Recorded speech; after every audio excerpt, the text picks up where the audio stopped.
All right, so thank you guys for your time. We're here today to talk a little bit about cultivating a maker mindset.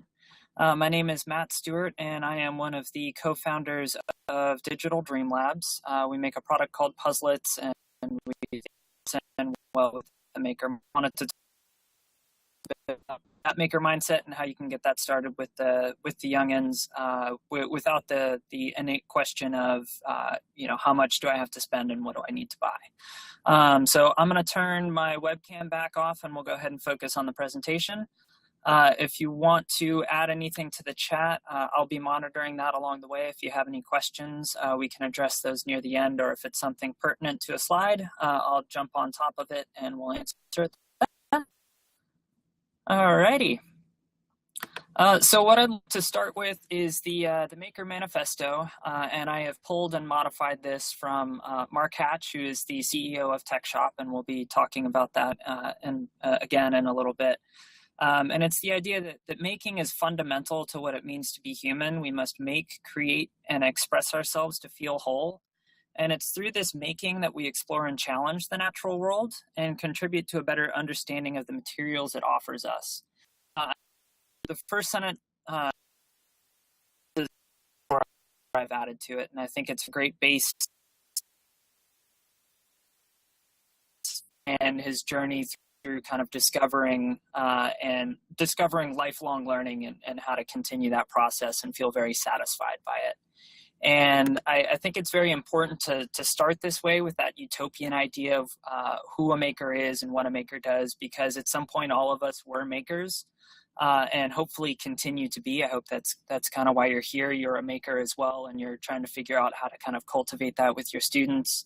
But, as kids, we have that innate way we approach the world in terms of that blending of imagination and whatever spare materials we may have around us to kind of tape together what looks like a jetpack and roller skate around and really envision what that might be.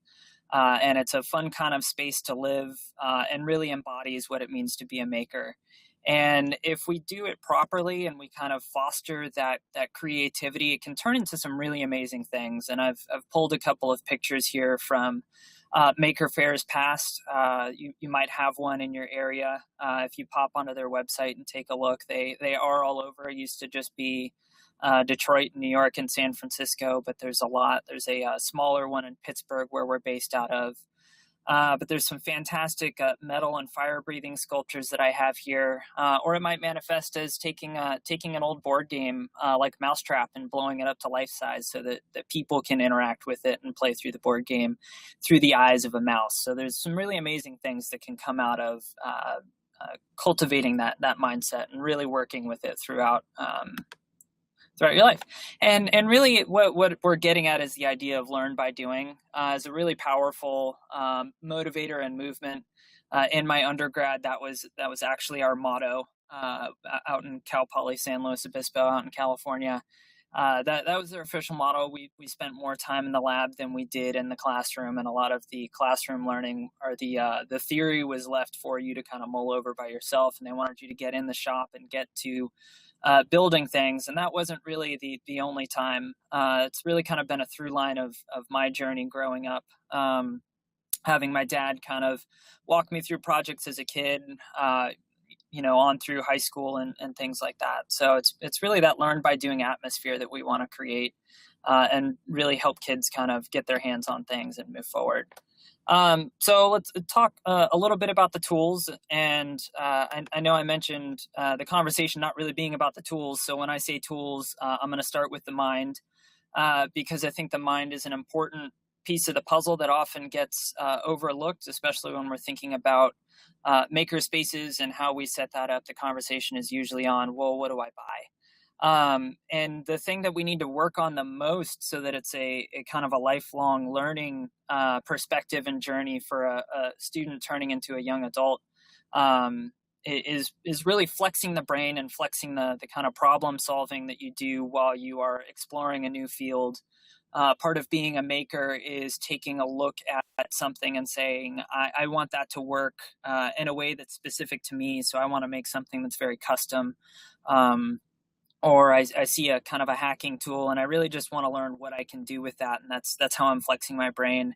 And what a lot of that means is a lot of learning on your own, a lot of pulling resources, but a lot of trying and failing, which turns into a lot of persistence, which is one of the habits of mind. And it's habits of mind are something that I focus on a lot in terms of being able to think of the brain as a muscle. And a lot of the things that are practiced or encompassed by that theory are very important to being a maker. Persisting is just one of them. Thinking flexibly in terms of things that may or may not have worked in your current prototype, or applying past knowledge, which is really taking some of the theory or the content knowledge that you've learned inside the classroom and applying it to a different space in the project that you're working on.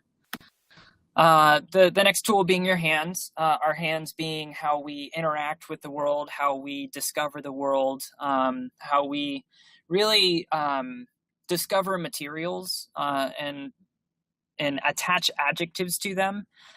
So the idea of wood not just being this thing that comes from trees, but it can be soft, it can be grainy, it can be rough, depending on how you finish it. If it's a very thin piece, it can be flexible and can be bent into interesting shapes, or if it's very thick, it can be used to support a strong building or structure. So I like to think about the hands as a way for kids to be introduced to different materials as part of their first exploration of what it might mean to be a maker.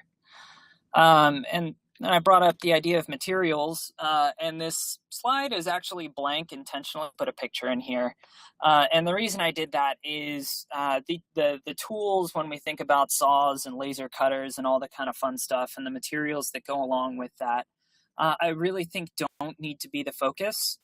I think the focus needs to be more on what the children want to learn, and that will drive the story of the things that you pull into your space, or the materials that you pull into your space, and what you provide to them. And by going about it in this way, we kind of focus on things that they care about in the world, things that they want to experiment with, explore, and discover. And when you let them drive the narrative that way, there's that engagement and motivation to really discover and continue to push forward. So they'll persevere through things that they don't understand. They'll persevere through things that they build and break and try again. So I think it's really powerful to think of materials and tools as secondary to really what excites the kid. And so that kind of leads us to a question of, okay, well, where do we start? And one of the things, I worked at the Children's Museum out here in Pittsburgh, and one of the fun things that they would do is they would put a general call out for donations of things, working, non-working, old office equipment, things like that. And we would just pull it into an area called the Make Shop, and we would let the kids pull it apart. And there's something really fun that happens when you let kids take things that they're familiar with, or they might see on a daily basis, and start to let them break it, tear it apart, take a look at the pieces and how they function together. Really gets a sense for the headspace that maybe the designer had when they were putting things together. Where did they place the fasteners? Were they out in the open, or did they want to hide them for aesthetic reasons? I have a Rubik's Cube here. Some of the easy discussions that you can start to talk about with the Rubik's Cube is simply the materials themselves. All of the parts are, injection molded, and that might seem like a daunting thing to explain to a kid, but they play with Play-Doh, and they have molds and things like that they play with all the time. So it's something that you can connect to things that they already play with. Stickers as well, and you can talk about the different layers that build up to actually make a sticker between the adhesive and the paper and the laminate that helps protect whatever image might be on there. And then the picture I have on the right is a fun kind of, here's a different representation of a Rubik's Cube through the eyes of a maker, taking a look at numbers on a keypad and the function keys that were put back together instead of just using the traditional colors there. So a real easy way for you to take something that's familiar to a kid and ask them to, maybe think about what it might mean to them, or how they might be able to represent that. even more powerful, because I grew up as a gamer and we actually make educational games, is taking apart the things that they already love, something that they already care about. Like I said earlier, it'll create a lot of motivation for them to really dive in deep. And taking apart something that seems as simple as a game controller can actually lead to some really complex topics. There's a lot of circuitry in there. There are the microprocessors that act as a brain and talk to the base station. There are fans for cooling, so you can talk about energy and heat production as you use something over long periods of time and how that might impact energy bills in the household.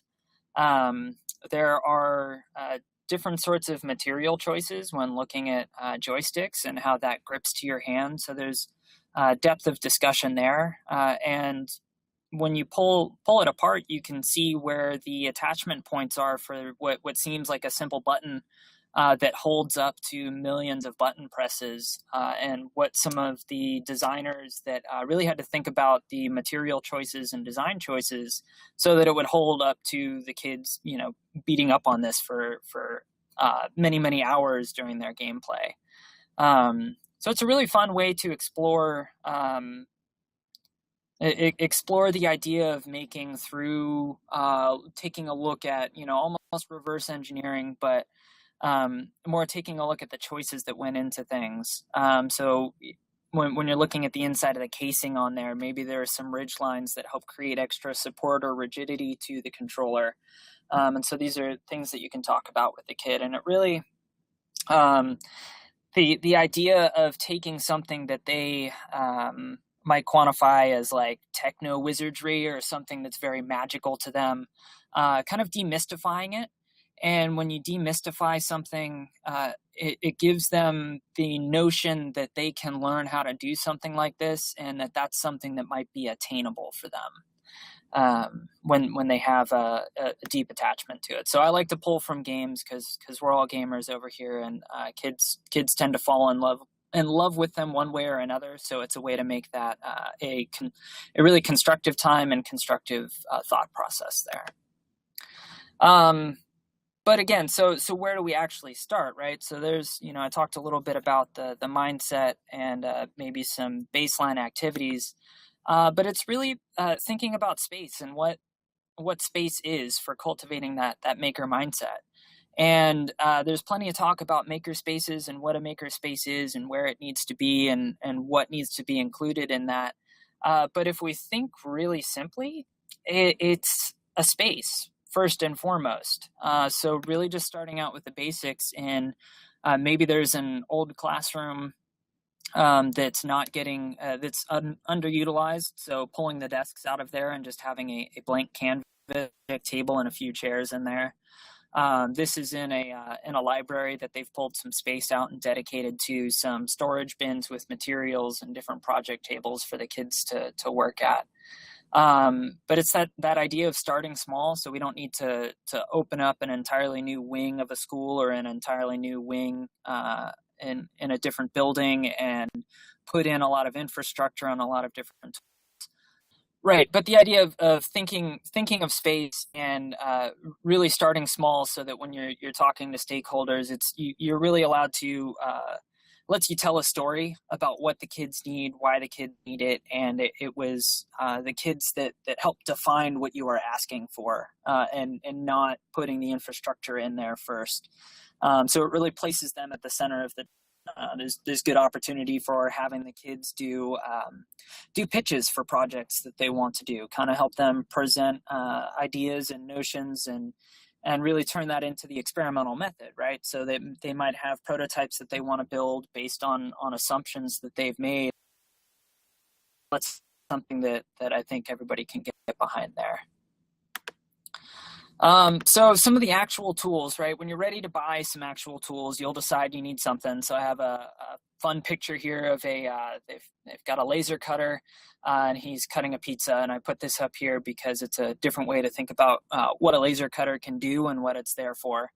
A laser cutter is probably one of the most versatile tools that you can show kids how you can make things. There's a lot of intricate shapes that you can cut. So there's a lot of artistic and aesthetic things that you can build into projects.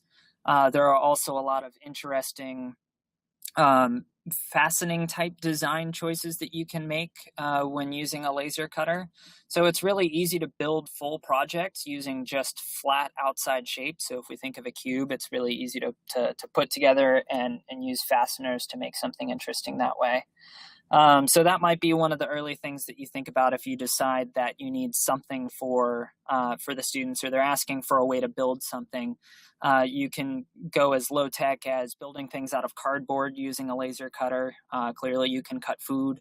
You can use more rigid materials like acrylic and some engineering style plastics that maybe they're doing a deeper exploration of material strength through something that they're building. So that's one of the tools that's a little more versatile. The other one that I'll highlight, because a lot of times it's thought about in printing plastic pieces, 3D printers. So I have a pancake printer here that's a whole lot of fun to play with, and is can be a fun way to kind of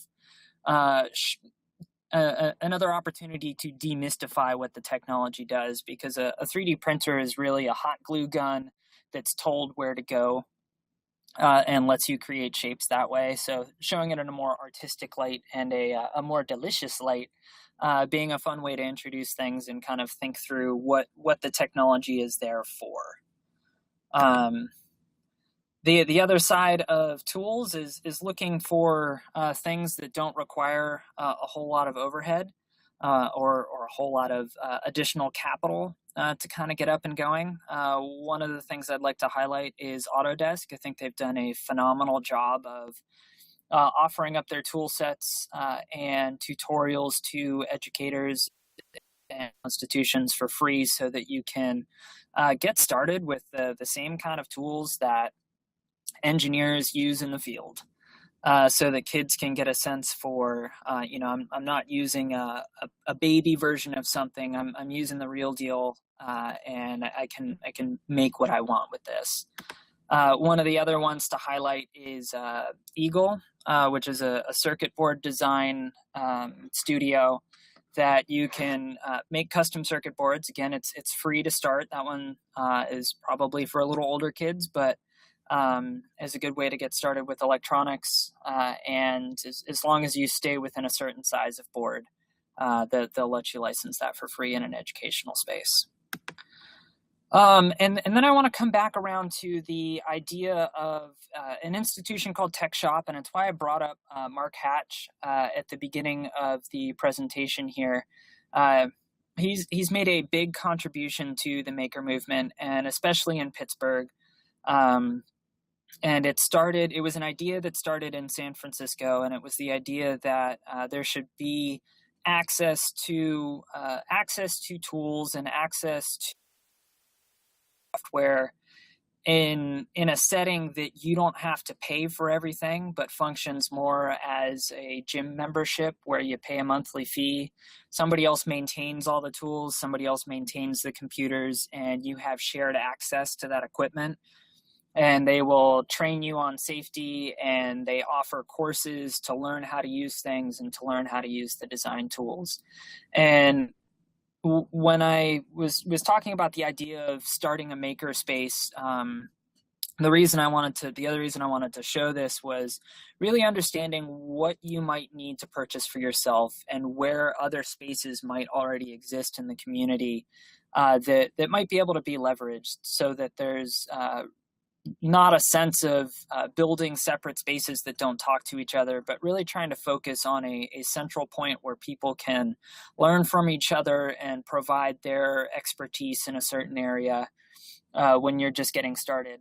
The other nice thing being that you don't have to worry about treating equipment as depreciable assets, or, what do I do when it's broken? Who do I need to call, or who's trained on it? The kids will be trained on it there, and they can use it when they need it. And I know Tech Shop they're still young as well. They're still getting started, and they're not going to be everywhere. But the The great thing about Tech Shop is not, again, it's not the tools, it's more the community that is developed there. And it's a place for makers to come together and like I said, share experience, share designs that have failed, share designs that have gone really well, as well as bringing in community partners. I think one of the things that's not done enough is bringing in local businesses that might be making physical things right in the community, or they might be doing prototypes in that locale. And the great thing that does for kids is to really see the through line or the opportunity of where they might be able to take things and why they might want to pay more attention in math class per se, or they might want to pay more attention when you're going over a module on electricity. Being able to bring in those partners shows them where that content knowledge might take them and how that will be useful to them when they're working in the shop. So I think bringing that in is very powerful. I think maker spaces also have the opportunity in terms of cultivating that mindset. It's an opportunity to show off something that we've created, kind of that manifesto that I read at the beginning. And it's something that's terrifying and empowering every time you go out and you do it. And the more kids do it, the more they are, the more confidence that it builds when they are presenting their work and defending their work and talking about decisions that they made. It allows them to stand behind something and use that, especially if they're a little more timid in the classroom, use that as here's this thing, let this thing be the focal point, and I can give you some details on that instead of, maybe just presenting in front of a room. There's a whole lot of fun that can come out of that. And I really think figuring out if you don't have a community maker space, one of my personal missions is to help people figure that out. So I would love to help figure out if you need help in your community, kind of organizing and putting things together. It's one of those things I'm very passionate about because I grew up in that environment. Coming full circle, I really do. I really do believe in this as a something that is on top of the explicit content that you have to get through, whether in the classroom or after school programs or wherever your educational focus may be. Of course, we have to get through the theory. Of course, we have to start with the building blocks. But what do you do beyond that? And how do you attach that to everyday life is really an important question that we have to focus on. And I think that's where the community aspect of the maker culture can really lend itself to all the good aspects of project-based learning. If projects are a little more complex that require different roles, you get to work on a lot of the collaboration and communication skills that can go along with that too. So we contribute in more of the, from Digital Dream Labs, we contribute in more of the content knowledge kind of aspect of things. So the reason I lean heavily on Tech Shop is they came into Pittsburgh around a time where I needed access to some of those tools to help show off prototypes and really what the vision we were going for was in terms of the product we wanted to build. And part of the way we like to contribute is through our educational games. And one of the ones that we started with was the idea of computational thinking. And the reason we started there was it fits in very well in terms of being able to take something that you see as a problem and break it down into a series of components that you can start to chip away at a little bit at a time. And I think that really fits in well with a project that has a physical aspect at the end, in terms of breaking it down into learning. If I'm going to make a shelf, I'm going to need to learn about wood, and I'm going to need to learn about saws, and I'm going to need to learn about how that attaches to the wall, and I'm going to need to pick out fasteners, and maybe I need to know a little bit about architecture so that I attach it to studs and it doesn't rip through the drywall. So there are a lot of different components and a whole lot of depth that can be achieved from very simple projects. So That is what I had to kind of talk to you about today. A little shorter than the hour, but wanted to open it up for questions if need be, or if you had some thoughts on maker spaces, or maybe you disagree with me entirely. That's fine too. This is just my opinion on how to create lifelong learners, because I style myself as one. I style myself a professional maker, and I think it's a lot of those experiences that I kind of talked through that can help cultivate that. So if anyone has any questions, if you want to throw those up on the chat, I can certainly address some of those. What recommendations could you make for a 3D printer? One of the entry-level models that is relatively easy to get started with is the MakerBot. They've been doing it for long enough now that they've got it down to a pretty well-distinguished style that is easy to get set up, and there's a lot of customer support that they provide there. There are the Replicator line is a little more hands-on, a little more DIY on the front end in terms of getting things set up and put together. So I would recommend taking a look at the MakerBot line to start with. There's a lot of ease that's built into there, and there's a lot of content knowledge that they provide on their site in terms of connecting the software and the models that you make to the 3D printer, because unfortunately it's still not as simple as hitting Control P like it is for a document in 2D. It is driving in that direction, and there's been some great strides made, but not quite there yet. Okay. Were there any other thoughts or questions? Maybe disagreements with the mindset? I'm open to kind of starting a discussion around that if you have a different idea about how we turn our young learners into lifelong learners. It's a headspace that I try to occupy, and I know there's a lot of thought that is going on currently about that. Attended a conference a couple of weeks back, and there was a lot of discussion around turning traditional libraries into Steam and maker spaces, and really gutting a lot of the traditional media that's placed in libraries. I think it's just from personal opinion, think it is a fantastic idea, not from the sake of destroying old media or the notion of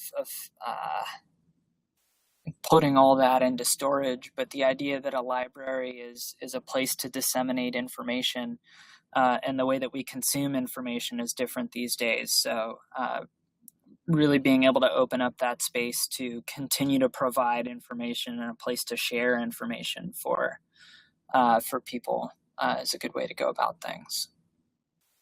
Any other thoughts or questions people had? I'm going to flip back to the slide. If you had anything you didn't feel comfortable asking directly in the chat, if you wanted to reach out to me directly for any other topics or anything else you might be interested in, I'm certainly open to starting discussions around how we can be better educators and more flexible in the way that we present things to kids and provide them with the tools that they need to fix things that we may have broken, or fix things that still need fixing from decades past. Any recommendations for websites or videos that demonstrate makers taking place during centers and elementary classes? I don't have any off the top of my head, but what I will do, and I'm making a note of this right now, is I will follow up with some videos that are kind of exemplary of how people have set up their elementary school classrooms, or maybe a central classroom in an elementary school to facilitate the maker experience there. Other than cardboard, what are some other low-tech suggestions you have in a beginner maker space? Recyclable materials is a great place to start because you can ask for donations from parents instead of sending it to a recycling center. Send it to you.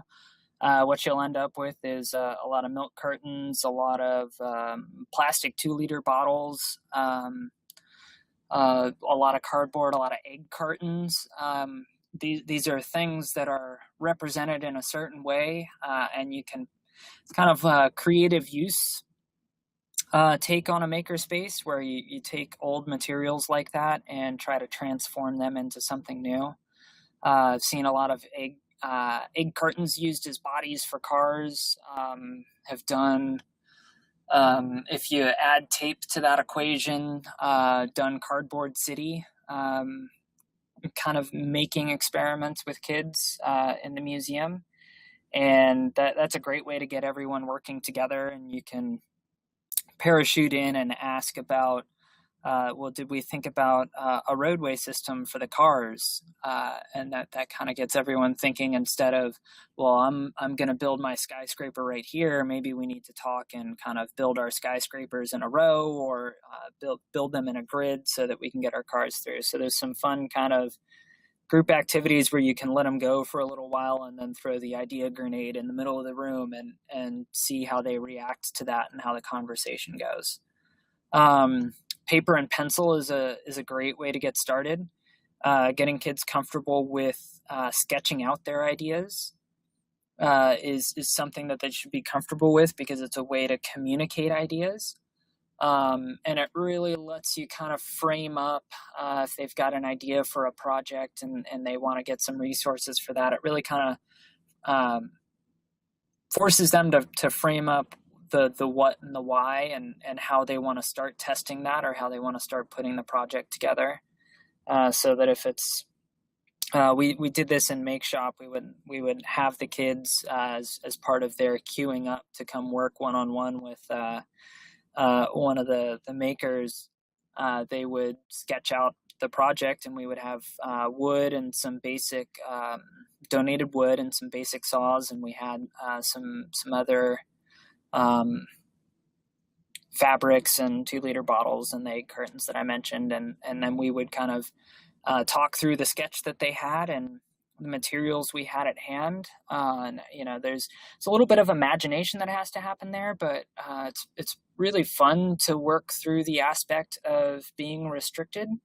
Kind of forces you to see what you have on hand and rethink how it might be useful, how an egg carton might be structural, or how it might help dampen sound, or how you could add a plastic bag to the inside and now it will hold liquids a little better. So there's some different, based on function, you can get away with a lot of the same materials. So I was a little rambly in the answer, but asking for donations of things that people might be thinking about throwing away, maybe a good campaign to run with your students is send home a request during spring cleaning kind of time, when people are purging old things. That'll help you gather up some materials for take apart labs, or some extra fabrics that could turn into sewing projects. Just extra things around the house that can be repurposed. I think a lot of starting that early maker space is really just getting kids comfortable with materials. It needs to start with what they want to make, but the exploration of materials will really help build an intuition when they get to middle school and high school and things start getting a little more complex. You're knowing what you can and can't do on a shoestring budget, or with limited amount of materials and supplies, really helps them be innovative in how they approach that later on.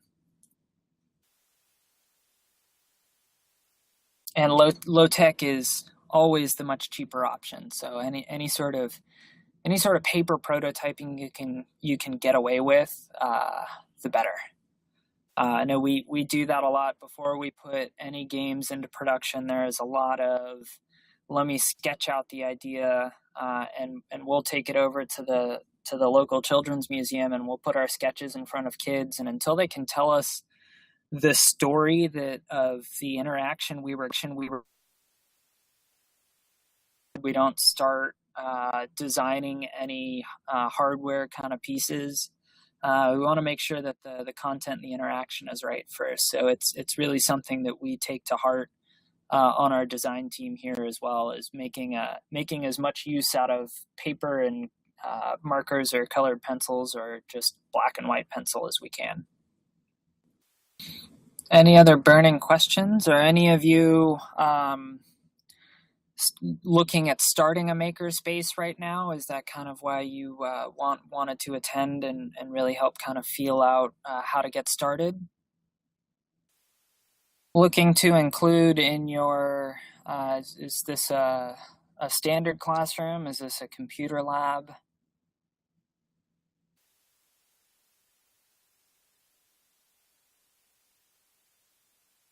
Standard first grade.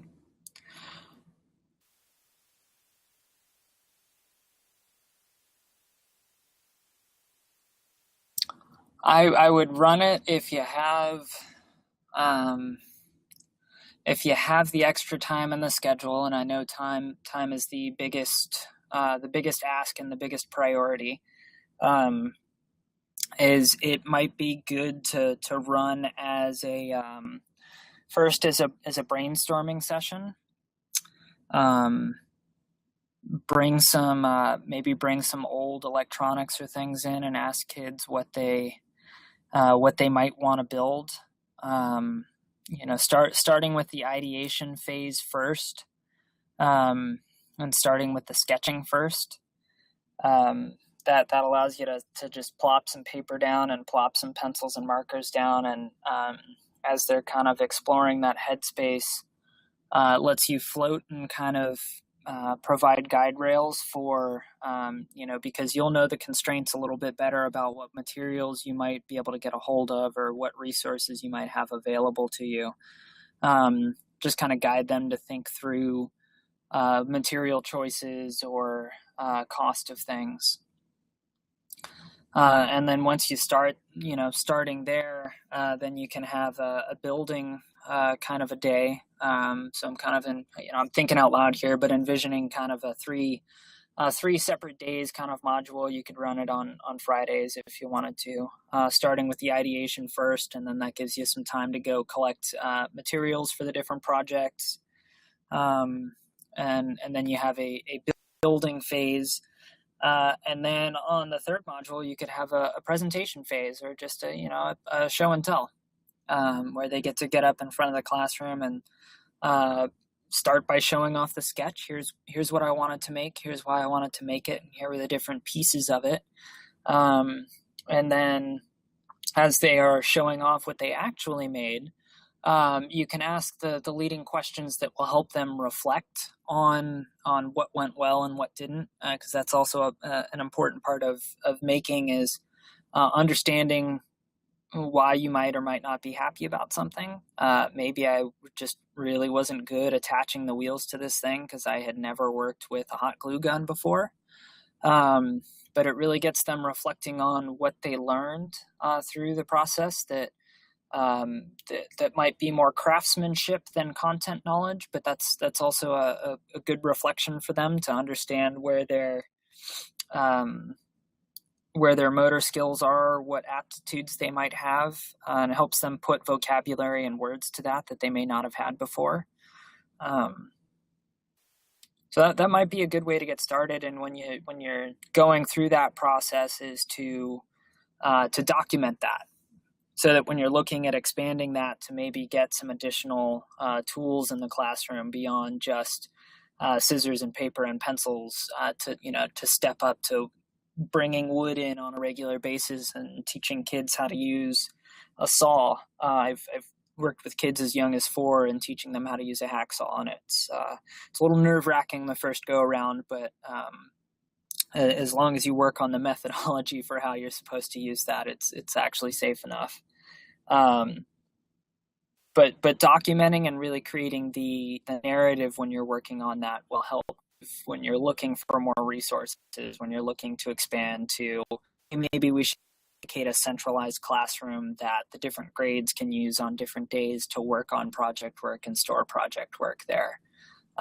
You can show the growth through the presentations, through vocabulary that they've obtained, through kind of the habits of mind, the persistence and the iterating and thinking flexibly and applying intuition to new projects. Those are all conversations that you can have with the stakeholders at that point. Do any of you have maker spaces already?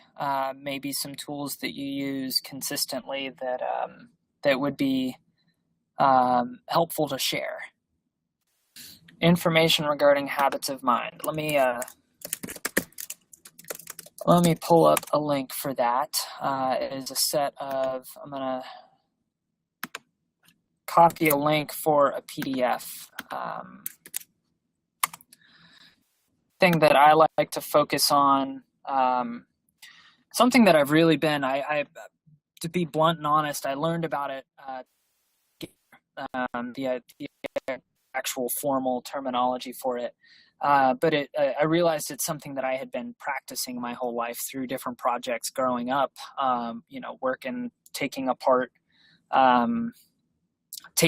brakes on our beloved minivan at home and putting it back together, with my dad to change out brake shoes and things like that, to projects in college where I was building a recumbent bicycle by cutting apart old bicycle frames, and using the knowledge from the classroom of how geometry influences the dynamics of a bike to influence how I was putting things together. So so I shared those. Those are good ones to kind of think about and work through with the young kids in the classroom. Really treating the mind as a muscle. Sound like a broken record at this point with that statement, but that's something worth considering. Got about 8-ish minutes left. If anybody has any additional questions, or if anybody wanted to share if they've already started a maker space and have some tools that they find really important from the get-go. Thank you for sharing, Colleen. Switching over to the International Baccalaureate learner profile. I think there's a lot of similarities between the two. I do like the idea that it leads off with the very first one of being an inquirer. I think that's how we explore the world. When we start, and it's kind of one of those things that I think being a maker helps facilitate, is just continuing to be an inquirer about the world around you, about the things that you interact with, the devices we use every day, from cell phones to laptops to cars, being able to open it up and understand how the inside of it works, how it was put together, is a very important aspect of life. Can I ask what the reason was behind switching from the idea of the habits of mind to the IB learning profile? Okay, yeah, fair enough. Switching over and needing to adapt their philosophy. I think it's fantastic. A STEM studio in the 3rd, 4th, and 5th grade. You're already doing a lot of what I've been talking about taking old materials and figuring out how you might be able to reuse them. And Scratch is a great tool to get acquainted with the digital side of things. The more we consume through the computer, through the phones, the more apps that we're glued to, having a kind of a knowledge of the underpinning of that and what powers those is a really important facet. So we like to think of computer science and coding at Digital Dream Labs is a second language, akin to learning one of the Romance languages, or I learned Spanish growing up, learned German as an adult. we like to think of learning to code as another language in your tool bag, being the language of talking to a computer and being able to tell a computer what to do. I think one of my favorite things to do in sessions where I'm invited to teach kids a little bit inside the classroom is telling them that a computer is stupid. It's one of the most fun reactions that I get, and it's really blunt, and it's fun highlighting that because it seems like computers do so much on their own, to really explain to kids that computers only do what we tell them to do. There's a lot of things that you click go and it does a whole lot of things automatically, but somebody designed it that way so that it would do all of those things in tandem. But we're still, as humans, defining what parameters a machine operates under. So Scratch is a fantastic way to scratch scratch the surface of that, and start to dive into the how and the why of driving an interactive experience like that. Okay. Well, we are running out of time here, so I'm going to go ahead and wrap up formally. Want to thank everyone for joining me this morning, talking a little bit about the maker mindset. I've left my contact information up here, matt@digitaldreamlabs.com. If anyone has any additional questions, they want more recommendations, just want to chat, I am open to conversations, and open to learning a little bit more about the headspace that you occupy and the kind of decisions that you're thinking through. So I'm always open to discussion if you want to reach out. As I said earlier, I will follow up with people on some of the resources that I mentioned, on the kind of software tools and recommendations on the hardware tools as well, things that I've used, things that I've seen work well, especially in tandem with Tech Shop. If you haven't checked out Tech Shop, please visit their website. They're a really amazing organization. I don't know how much community organizing it takes to petition to get one in your local community, but it's a really powerful space to provide, that's kind of a central point of equipment and content that doesn't have to be on a school's shoulders or an educator's shoulders to put together. So thank you, everyone. I hope you join us for some of the other sessions and topics that we have coming up. We also do product demos every other week via webinar. If you're at all interested in what we make and how we approach presenting content to kids in the classroom, because we think it needs to be interactive and storytelling, and tangible, most importantly. We like to get kids playing with things and playing with ideas and holding ideas in their hands and making the abstract real. So if any of that sounds enticing to you, please come join us if you have time. Again, any questions, fire them my way. Thank you again for joining, and hope to chat with you soon. Okay, bye.